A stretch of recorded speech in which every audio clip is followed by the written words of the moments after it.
स्वरूप रघुवंश शिरोमणि श्री रामचंद्र जी का मंगल और आनंद के भंडार हैं। वे पृथ्वी पर कुशा बिछाकर सोते हैं। विधाता की गति बड़ी ही बलवान है। श्री रामचंद्र जी ने कानों से भी कभी दुख का नाम नहीं सुना। महाराज स्वयं जीवन वृक्ष की तरह उनकी सार संभाल किया करते थे।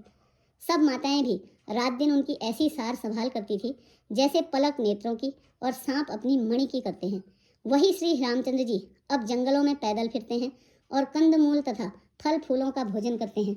अमंगल की मूल कैकेयी को धिक्कार है, जो अपने प्राण प्रियतम पति से भी प्रतिकूल हो गई।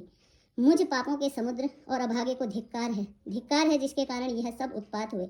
विधाता ने मुझे कुल का कलंक बनाकर पैदा किया और कुमाता ने मुझे स्वामी द्रोही बना दिया।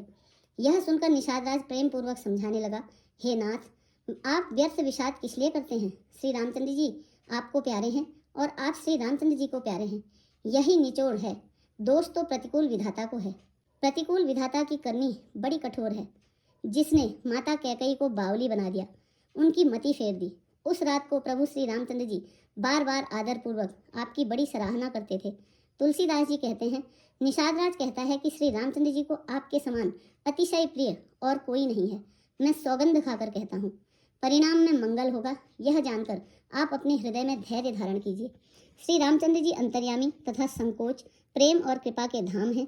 यह विचार कर मन में दृढ़ता लाकर चलिए और विश्राम कीजिए।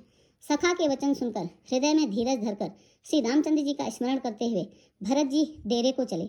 नगर के सारे स्त्री पुरुष श्री सीताराम जी के ठहरने के स्थान को पाकर बड़े आतुर होकर उस स्थान को देखने चले। वे उस स्थान की परिक्रमा करके प्रणाम करते हैं और कैकेयी को बहुत दोष देते हैं, नेत्रों में जल भर लेते हैं और प्रतिकूल विधाता को दोष देते हैं। कोई भरत जी के स्नेह की सराहना करते हैं और कोई कहते हैं कि राजा ने अपना प्रेम खूब निभाया। सब अपनी अपनी तरह से उनकी निंदा करके निषाद की प्रशंसा करते हैं।